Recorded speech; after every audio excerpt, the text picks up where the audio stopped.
Hello friends, welcome back to my channel. My name is Shivani. Human resource management की next video है जिसमें कि हम आपके यूनिट सेकंड से चैप्टर 5 को आज डिस्कस करने वाले हैं, रिक्रूटमेंट एंड सिलेक्शन। तो चलिए स्टार्ट करते हैं विथ रिक्रूटमेंट। रिक्रूटमेंट का क्या मतलब है? Recruitment is the process of locating and encouraging potential candidates to apply for existing and anticipated job vacancies. Recruitment एक प्रोसेस है जिसमें हम लोकेट करते हैं, मतलब ढूंढते हैं और अनकरेज करते हैं जो पोटेंशियल कैंडिडेट है, मतलब जो उसके लिए एलिजिबल कैंडिडेट्स हैं उनको हम ढूंढते हैं, उनको अनकरेज करते हैं कि वो अप्लाई करें एग्जिस्टिंग जो जॉब है उसके लिए। It act as the link between opening job and job seeker. ये एक रिक्रूटमेंट एक लिंक है किसके बीच में? जॉब जो हमारे पास अवेलेबल है, जॉब ओपनिंग जो है, और जो जॉब सीकर है जिनको जॉब चाहिए। इंश्योर करती है ऑर्गेनाइजेशन कि वह हायर कर सके लोगों को जिनके पास राइट स्किल हो, क्वालिफिकेशन और एक्सपीरियंस हो। अब अलग अलग तरीके की रिक्रूटमेंट नीड्स होती हैं। तो सबसे पहले आती है प्लान्ड नीड्स, जिसके अंदर due to the organizational changes और रिटायरमेंट की वजह से, प्लान्ड नीड मतलब ये ऐसी ज़रूरत है रिक्रूटमेंट की जैसे कि रिटायरमेंट होना ही है, मतलब वो एक प्लान्ड नीड है जिसके लिए हम रिक्रूट करते हैं। फिर आता है एंटिसिपेटेड नीड। इसमें हम प्रिडिक्ट करते हैं from the study internal and the external trends. ये हम प्रिडिक्शन करते हैं, तो ये एंटिसिपेट करते हैं हम, वो उस ज़रूरत के लिए हम रिक्रूट करते हैं। आता है अनएक्सपेक्टेड नीड्स। ये अनएक्सपेक्टेड नीड्स हैं। रिक्रूटमेंट की ज़रूरत कब पड़ सकती है? अनएक्सपेक्टेड है, जैसे कि किसी ने रिज़ाइन कर दिया, डेथ और एक्सीडेंट इलनेस के केसेस में हम रिक्रूटमेंट की हमें नीड पड़ सकती है, तो ये है अनएक्सपेक्टेड नीड। अब आता है फीचर्स ऑफ रिक्रूटमेंट। रिक्रूटमेंट के क्या फ़ीचर है? Recruitment is a process. ये एक प्रोसेस है इन्वॉल्विंग मल्टीपल एक्टिविटीज़, जिसके अंदर मल्टीपल एक्टिविटीज़ इन्वॉल्व होती हैं। ये एक प्रोसेस है, ये एक सिंगल इवेंट नहीं है, मतलब ये पूरे एक प्रोसेस है जिसके अंदर काफ़ी सारी एक्टिविटीज़ हमें काफ़ी सारी एक्टिविटीज़ हमें प्रोसेस करनी होती है। फिर आता है ये एक लिंकिंग फंक्शन है between the organization and potential employ. ये ऑर्गेनाइजेशन को और जो पोटेंशियल एम्प्लॉयज़ हैं उनके बीच में एक लिंक क्रिएट करती है रिक्रूटमेंट। रिक्रूटमेंट एक पॉजिटिव फंक्शन है जिसका एम होता है कि हम एलिजिबल कैंडिडेट्स का एक पूल बना सकें, मतलब एक ग्रुप बना सकें जो उस ऑर्गेनाइजेशन को अच्छे से, उस ऑर्गेनाइजेशन की जॉब को अच्छे से परफॉर्म कर सके। फिर आता है it is pervasive and happening in all organization. मतलब ये सारी ऑर्गेनाइजेशन में एप्लीकेबल है, मतलब हर ऑर्गेनाइजेशन में ये रिक्रूटमेंट प्रोसेस होता है। तो ये हर तरीके की ऑर्गेनाइजेशन हो, छोटी हो बड़ी हो, उसमें ये ज़रूर प्रोसेस फॉलो होता है क्योंकि हर एक ऑर्गेनाइजेशन को एम्प्लॉयज़ चाहिए अपनी जॉब को परफॉर्म करने के लिए। रिक्रूटमेंट 2 वे प्रोसेस है जिसके अंदर इन्वॉल्व होता है रिक्रूटर एंड रिक्रूट, मतलब जिसको हम रिक्रूट कर रहे हैं और जो रिक्रूट कर रहा है, मतलब जो अपनी कंपनी के लिए राइट एम्प्लॉय फाइंड कर रहा है वो, और जो पर्सन है जो जॉब देख रहा है वो पर्सन। इन दोनों ये 2 वे प्रोसेस है। फिर आता है ये कॉम्प्लेक्स है, इन्फ्लुएंस बाय अलग अलग फैक्टरों से इन्फ्लुएंस्ड होता है, जैसे कि ऑर्गेनाइजेशन की इमेज कैसी। अगर ऑर्गेनाइजेशन की इमेज अच्छी है तो और बहुत ज़्यादा एम्प्लॉयज़ उसमें अप्लाई करेंगे। जॉब का नेचर कैसा है, पॉलिसीज़ क्या हैं, लॉ क्या है, और काफ़ी सारी ऐसी चीज़ें हैं जो कि इस प्रोसेस को कॉम्प्लेक्स बना देती हैं। क्योंकि अगर ऑर्गेनाइजेशन की इमेज अच्छी होगी, वो जो जॉब परफॉर्म करानी है एक ऑर्गेनाइजेशन को, वो अगर उसका नेचर अच्छा होगा तो बहुत सारे कैंडिडेट्स अप्लाई करेंगे। तो ये कॉम्प्लेक्स है, ये काफ़ी फैक्टर्स पे डिपेंड है ये प्रोसेस। फिर आता है सोर्स ऑफ रिक्रूटमेंट। रिक्रूटमेंट के क्या क्या सोर्स हो सकते हैं? एक आता है इंटरनल सोर्स, जिसमें कि इंटरनल सोर्स मतलब ऑर्गेनाइजेशन के अंदर से ही हम रिक्रूट कर सकते हैं। इंटरनल सोर्स में फर्स्ट आता है आपका प्रेजेंट एम्प्लॉय। प्रेजेंट एम्प्लॉय को हम बाय द प्रमोशन और ट्रांसफ़र और डिमोशन के तरीके से वो जो हमारे पास जॉब अवेलेबल है उसको फिल कर सकते हैं। तो ये आता है सबसे पहले एक ऑर्गेनाइजेशन में एक जॉब को फिल करने के क्या क्या मेथड हैं। तो फर्स्ट आता है आपका प्रेजेंट एम्प्लॉय, जो कंपनी के इंटरनल सोर्सेज हैं, मतलब जो प्रेजेंट एम्प्लॉयज़ हैं उनका प्रमोशन कर सकते हैं हम, जॉब को फिल कर सकते हैं, उनका ट्रांसफ़र डिमोशन इस तरीके से हम फिल कर सकते हैं। डिमोशन का मतलब है उन्हें उनकी पोस्ट से लोअर पोस्ट पे ले आना। फिर आता है जॉब पोस्टिंग कर सकते हैं, जैसे कि हम पब्लिसाइज़ कर सकते हैं वैकेंसी, जो कि इंटरनल जो वैकेंसीज़ हैं उनको हम लोगों को बता सकते हैं। फिर आता है जॉब एम्प्लॉय का रेफरल। इसमें क्या होता है, हम जो करंट एम्प्लॉयज़ हैं उनके रिकमेंडेशन के अकॉर्डिंग इस जॉब को फिल कर सकते हैं। अगर किसी एम्प्लॉय ने रिकमेंड किया कि ये वाला एम्प्लॉय बहुत अच्छा है, इस ऑर्गेनाइजेशन में है, तो हम उस तरीके से भी उसको फिल कर सकते हैं जॉब को। इसके फ़ायदे क्या है, जब हम इंटरनल रिक्रूटमेंट करते हैं तो इसके कुछ फ़ायदे हैं। इसमें कॉस्ट इफेक्टिव है, इसमें ज़्यादा कॉस्ट नहीं लगती इस रिक्रूटमेंट में। फिर आता है suitable and the reliable candidate, इससे हमें सुटेबल और रिलायबल कैंडिडेट मिल जाता है, क्योंकि अगर हम ट्रांसफ़र करके किसी पर्सन को उस पोस्ट पे रखते हैं तो हमें पता है वो पहले ही हमारी ऑर्गेनाइजेशन का पार्ट है, वो रिलायबल है, वो सुटेबल है कैंडिडेट है पहले ही ऑर्गेनाइजेशन में। इससे एम्प्लॉयज़ को मोटिवेशन मिलता है जब उनको प्रमोशन अपॉर्चुनिटीज़ मिलती हैं। इसके कुछ डीमेरिट्स भी हैं, जैसे कि लिमिटेड चॉइस है। अब हमारे पास 5 एम्प्लॉयज़ हैं तो हमारी चॉइस जो होती है वो लिमिटेड हो जाती है, हमें उन 5 एम्प्लॉयज़ में देखना है। बट अगर हम एक्सटर्नल सोर्सेज से रिक्रूट करते हैं तो हमारे पास बहुत सारे ऑप्शंस होते हैं जिससे हम चूज़ कर सकते हैं अपना जो बेटर उस पोस्ट के लिए पर्सन है। तो यहाँ पर क्या होता है, अगर हम इंटरनल सोर्सेज करेंगे तो उसमें लिमिटेड चॉइस होगी। फिर आता है, इससे क्या होता है, इन ब्रीडिंग होती है, मतलब लैक ऑफ फ्रेश आइडिया। इससे हम फ्रेश आइडिया अपनी कंपनी में नहीं ले पाते, जो हमारे एग्जिस्टिंग एम्प्लॉयज़ हैं हम उनसे ही उस जॉब को फिल कर देते हैं। ये आता है possible inefficiency if the promotion is not on merit basis. अगर मेरिट बेसिस पे नहीं हुआ, प्रमोशन एक पर्सन का कर दिया, एक जॉब आपके पास एक वैकेंसी थी तो आपने उसको एक पर्सन को प्रमोट कर दिया, अगर वो मेरिट बेस पे नहीं किया तो अब बाकी जो लोग हैं जिनका प्रमोशन नहीं हुआ तो वो क्या करेंगे, वो डिमोटिवेट हो जाएंगे, वो सोचेंगे हमारा क्यों नहीं उस वैकेंसी के लिए, हम क्यों नहीं एप्लीकेबल थे। तो इससे क्या होता है, उनमें वो डिमोरलाइज हो जाते हैं, उनकी जो एफिशिएंसी होती है वो भी बहुत रिड्यूस हो जाती है। इससे क्या होता है, इंटरनल कॉन्फ्लिक्ट्स भी बहुत ज़्यादा हो जाते हैं। फिर आता है एक एक्सटर्नल सोर्स जिसमें हम रिक्रूट करते हैं ऑर्गेनाइजेशन के बाहर से लोगों को।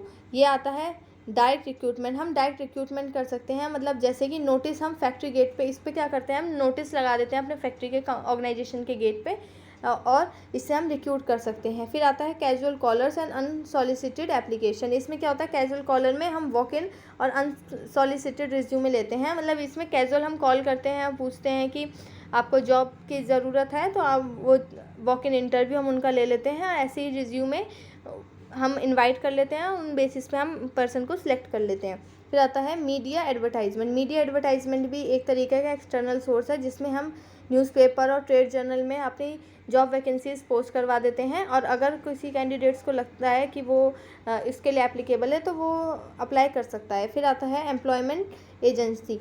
जो एम्प्लॉयमेंट एजेंसीज़ होती हैं, जैसे गवर्नमेंट रन करती है एक्सचेंज, जिसके अंदर कुछ प्राइवेट एजेंसीज़ भी करती हैं। इसमें क्या होता है कि जो एम्प्लॉयर है और एम्प्लॉय को कनेक्ट करने का काम ये एजेंसीज़ करती हैं। फिर आता है management consultant and the head hunters. इसमें स्पेशलाइज्ड फर्म होती हैं जो ये फॉर एग्जीक्यूटिव, मतलब ये जो प्रोसेस है इसको एग्जीक्यूट करती हैं। नेक्स्ट है कैंपस रिक्रूटमेंट में मतलब जो स्टूडेंट्स अपने कॉलेज लाइफ में हैं उनको रिक्रूट कर लेना, मतलब वहाँ से उन्हें फ्रेश ग्रेजुएट मिल जाते हैं अपनी जॉब के लिए। फिर आता है रिकमेंडेशन एंड द रेफरल्स। इसमें फ्रेंड जो होते हैं और बिजनेस हमारे कॉन्टैक्ट्स होते हैं, हम उनसे रेफरल लेते हैं, उनके रिकमेंडेशन पे उस जॉब को फिल कर देते हैं, ये भी एक्सटर्नल सोर्स का पार्ट है। फिर आता है लेबर कॉन्ट्रैक्टर। इसके अंदर हम स्पेशली एक इंडस्ट्रीज़ होती हैं जैसे कंस्ट्रक्शन वगैरह, इसके अंदर हम कॉन्ट्रैक्ट दे देते हैं स्पेशली, तो वो लोग काम करते हैं बस इसमें। टेलीकास्टिंग आती है, इसके अंदर हम एडवर्टाइज़ करते हैं जॉब को, जैसे कि टीवी प्रोग्राम्स में कि हमारी ऑर्गेनाइजेशन में ये वाली वैकेंसी है, हमारी ऑर्गेनाइजेशन में अगर आपको लगता है कि काम करना चाहिए तो हमारी जॉब के लिए अप्लाई करें। तो ये एक्सटर्नल सोर्सेज हैं, ये टेलीकास्टिंग होती है। अब एक्सटर्नल सोर्सेज के कुछ मेरिट्स हैं, जैसे कि हम एक्सेस कर पाते हैं क्वालिफाइड और द ट्रेंड जो एम्प्लॉयज़ हैं, जो पर्सन हैं, ट्रेंड पर्सन से हम कनेक्ट कर पाते हैं, क्योंकि हमारे पास जो स्कोप होता है वो बहुत बड़ा होता है, क्योंकि उसके अंदर बहुत सारे लोग अप्लाई कर पाते हैं। अगर इंटरनल सोर्स होते हैं तो इंटरनल में लिमिटेड हमारे पास स्कोप होता है। फिर आता है नेक्स्ट पॉइंट आपका वाइडर चॉइस ऑफ कैंडिडेट। जैसे कि मैंने बताया कि इसमें हमारे पास लार्ज स्कोप होगा, मतलब बहुत सारे कैंडिडेट्स की हमारे पास चॉइस होगी, हम किसी भी कैंडिडेट को चूज़ कर सकते हैं। ये आता है infusion of the fresh talent and new idea. इसके अंदर हमारी कंपनी में न्यू आइडिया जो होंगे और फ्रेश टैलेंट होगा वो कंपनी में आएगा अगर हम बाहर से एम्प्लॉयज़ को हायर करेंगे। तो फिर आता है प्रमोट करना competitive spirit among the employees. इससे कॉम्पिटिटिव स्पिरिट जनरेट होगी एम्प्लॉयज़ में। अब कुछ इसके डीमेरिट्स भी हैं, जैसे कि हम बाहर से अगर रिक्रूट करते हैं तो उसके कुछ डीमेरिट्स हैं। पहला आता है कि ये कॉज करता है डिससेटिस्फैक्शन अमंग एग्जिस्टिंग स्टाफ। जो एग्जिस्टिंग स्टाफ है वो ये सोचता है कि वो उस पोस्ट के लिए एप्लीकेबल क्यों नहीं है, कंपनी को बाहर से लेना पड़ रहा है, वो हमारा भी प्रमोशन कर सकती थी उस पोस्ट के लिए, तो इसमें डिससेटिस्फैक्शन आ जाता है जो एग्जिस्टिंग एम्प्लॉयज़ हैं। नेक्स्ट आता है लेंदी और टाइम कंज्यूमिंग प्रोसेस है, और ये साथ में कॉस्टली भी है क्योंकि इसमें एडवर्टाइजिंग और प्रोसेस फीस इसमें बहुत ज़्यादा लगती है। फिर आता है रिस्क है, अनसुटेबल कैंडिडेट हमारी ऑर्गेनाइजेशन में आ जाए तो इसका ये रिस्क भी है एक। अब एक शॉर्ट में समझ लेते हैं हम comparison between the internal and the external recruitment. Internal recruitment और एक्सटर्नल रिक्रूटमेंट ये क्विक और चीपर प्रोसेस है, क्योंकि इसमें हम जो हमारे पास एग्जिस्टिंग एम्प्लॉयज़ हैं उनको ही हम प्रमोशन उनका ट्रांसफ़र वगैरह करके हम उस जॉब को फिल कर सकते हैं। एक्सटर्नल ये लेंदी और कॉस्टली प्रोसेस है। फिर आता है motivates existing staff. Existing staff को मोटिवेट करता है, उसे लगता है कि अगर हमारे में से ही इस जॉब को कोई फिल कर सकता है तो हम कर सकते हैं, तो वो इससे बहुत मोटिवेट होते हैं। और ये डिससेटिस्फैक्शन आ जाती है जो करंट एम्प्लॉयज़ हैं, क्योंकि उन्हें लगता है कि हम क्यों इस जॉब के लिए एप्लीकेबल नहीं है, वो कंपनी को बाहर से क्यों लेना पड़ रहा है। फिर आता है लिमिटेड चॉइसेस होती हैं। अगर हम इंटरनल रिक्रूटमेंट करते हैं तो लिमिटेड चॉइसेस होती हैं और फ्रेश टैलेंट भी नहीं मिल पाता। पर एक्सटर्नल करते हैं हमारे पास बहुत सारी चॉइस होती है, लार्ज अमाउंट ऑफ नंबर्स, मतलब लार्ज नंबर ऑफ कैंडिडेट्स हमारे पास आते हैं, और इससे हम फ्रेश और फ्रेश टैलेंटेड लोग हैं उनको हम ले सकते हैं। फिर आता है जो है आपका टाइम सेविंग। इसमें टाइम सेविंग होती है, टाइम सेविंग रिक्रूटमेंट प्रोसेस है, इसमें रिक्रूटर का टाइम सेव होता है। ये टाइम कंज्यूमिंग है क्योंकि इसके अंदर काफ़ी प्रोसेसेस होते हैं, पहले तो फाइंड करना होता है, पर इंटरनल में हमें पता है कि हमने ही इन्हें जो हमारे एग्जिस्टिंग एम्प्लॉयज़ हैं इनको रिक्रूट किया है, तो ये बहुत प्रोसेस जो होता है वो टाइम सेविंग हो जाता है। अब नेक्स्ट आपका टॉपिक है रीसेंट ट्रेंड इन रिक्रूटमेंट। रिक्रूटमेंट में रीसेंट ट्रेंड कौन कौन से हैं, मतलब ये तो हमने जो पढ़े एक्सटर्नल और इंटरनल सोर्सेज ये पहले से ही चल रहे हैं, बट अब जो लेटेस्ट जो ट्रेंड आ रहे हैं रिक्रूटमेंट में, किस किस तरीके से रिक्रूटमेंट की जा रही है।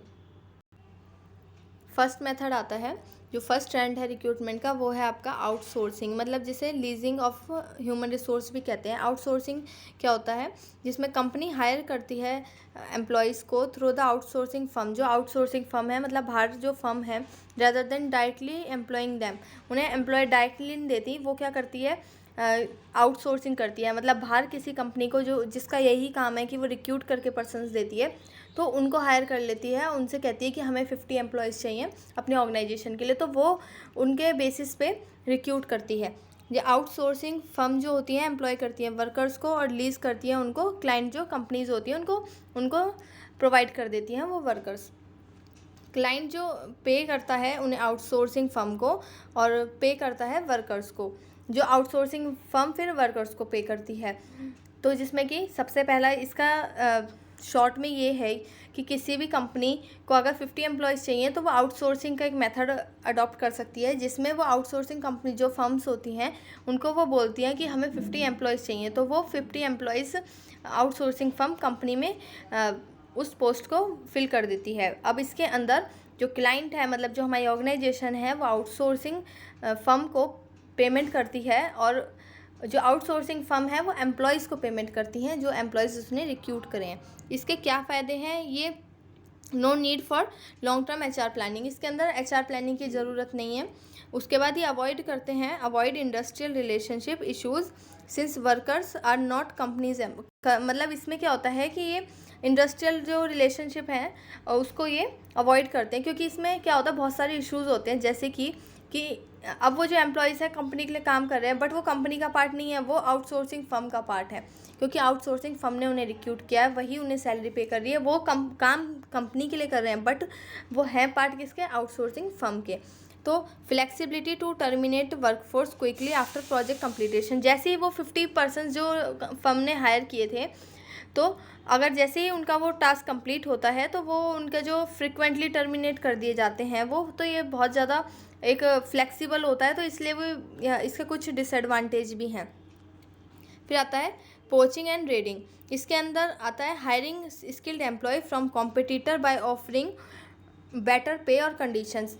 इसमें क्या होता है कि हम जो हमारे कॉम्पिटिटर है फर्म से, जो मार्केट में कॉम्पिटिटर हैं उनकी जो फर्म है, हम उनके एम्प्लॉयज़ को हायर करने की कोशिश करते हैं, उनको बेटर पे, फॉर एग्जांपल एक कंपनी 1 लाख रुपीज़ एक एम्प्लॉय को पे कर रही है, बट दूसरी कंपनी आके जो उसकी कॉम्पिटिटर है और बोलती है अपने उस एम्प्लॉयज़ से कि हम आपको 2 लाख रुपीज़ पेमेंट करेंगे, सैलरी कंपनसेशन देंगे, तो आप हमारी कंपनी में रिक्रूट हो जाइए। तो इससे क्या होता है कि वो बेटर ऑप्शन प्रोवाइड करती हैं, उन्हें बेटर कंडीशन देने के लिए प्रॉमिस करती हैं ताकि वो उस कंपनी में शिफ्ट हो जाए, मतलब कॉम्पिटिटर की कंपनी में शिफ्ट हो जाए। इसका example include executive move from one firm to another, इसमें एक फर्म से वो दूसरी फर्म में मूव हो जाते हैं। फिर आता है कंसीडर अनएथिकल, ये माना जाता है क्योंकि ये कॉम्पिटिटर्स को वीकन कर देता है और क्रिएट करता है एचआर के लिए चैलेंजेस। इससे क्या होता है, ये मतलब एक तरीके से अनएथिकल है क्योंकि किसी के कंपनी के एम्प्लॉयज़ को टारगेट करना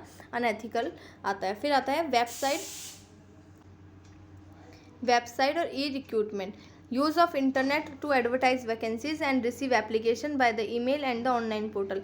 एक थर्ड मेथड है जो अब रिसेंट ट्रेंड में चल रहा है रिक्रूटमेंट के लिए, इसमें वेबसाइट और ई रिक्रूटमेंट होती है, जिसमें हम इंटरनेट का यूज़ करते हुए वैकेंसीज़ को पब्लिश करते हैं, मतलब एडवर्टाइज़ करते हैं, और एप्लीकेशंस हमें मिलती हैं कैसे, ईमेल पे और ऑनलाइन जो हमारी पोर्टल है उस पर। इसमें कैंडिडेट्स अपलोड करते हैं अपना CV ऑन जो जॉब पोर्टल है ताकि हम रिक्रूटर तक पहुँच सकें। इसका एडवांटेज है ये लो रिक्रूटमेंट कॉस्ट आती है पर कैंडिडेट की, इसके ये फास्ट रिक्रूटमेंट प्रोसेस है और ये बेटर मैचिंग कर देता है कैंडिडेट्स की with the job.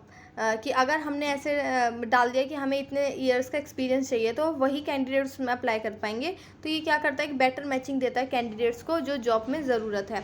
Overall efficiency recruitment की बहुत अच्छी होती है जब हम वेबसाइट के थ्रू इनको रिक्रूट करते हैं।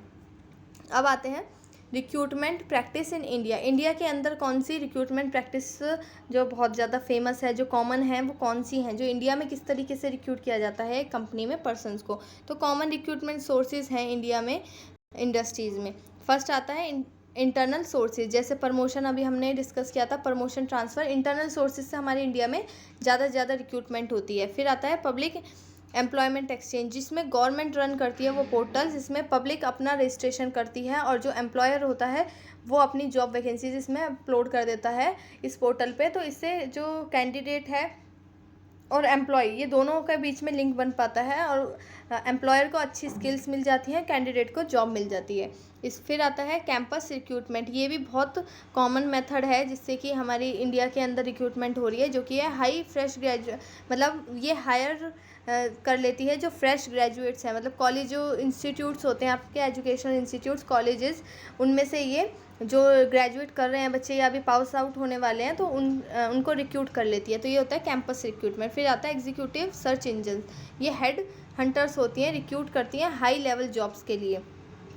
नेक्स्ट आता है आपका लेबर कॉन्ट्रैक्टर, ये स्पेशली मैनुअल और कंस्ट्रक्शन वर्क के लिए होता है, जिसके अंदर हम कॉन्ट्रैक्ट दे देते हैं कि हमें फॉर एग्जांपल ये ब्रिज बनाना है तो इसके लिए हमें 5000 वर्कर चाहिए होंगे, तो हम लेबर कॉन्ट्रैक्टर के बेसिस पे होता है, हम कॉन्ट्रैक्ट दे देते हैं। तो वो अपने जब तक कंस्ट्रक्शन वर्क कंप्लीट नहीं हो जाता है, जब तक वो फर्म जो होती है वो अपने डिप्लॉय करती है उस पर एम्प्लॉयज़। फिर आता है एम्प्लॉय के रेफरल्स, एम्प्लॉय रेफरल्स बहुत कॉमन मेथड है हमारे इंडिया में, जिसमें कि एम्प्लॉयज़ जो एग्जिस्टिंग एम्प्लॉयज़ हैं वो रेफ़र करते हैं कि ये मेरे रिलेशन में है या मेरे फ्रेंड्स हैं, ये इनको ये जॉब आप ऑफ़र कर सकते हैं। फिर आता है special considerations in India, special कुछ कंसिडरेशंस बनाई गई हैं इंडिया के अंदर, जैसे रिजर्वेशन होता है वैकेंसीज़ के लिए, जो शेड्यूल कास्ट होते हैं, आपके शेड्यूल ट्राइब्स होते हैं, और जो फिज़िकली हैंडीकैप्ड लोग होते हैं या एक्स सर्विस मैन या फिर अदर बैकवर्ड क्लासेस जो कैंडिडेट्स होते हैं, उनके लिए स्पेशल कंसिडरेशन इंडिया के अंदर मिलता है। फिर आता है प्रेफर करते हैं जो लोकल कैंडिडेट्स को ज़्यादा दें जॉब अपनी ऑर्गेनाइजेशंस में।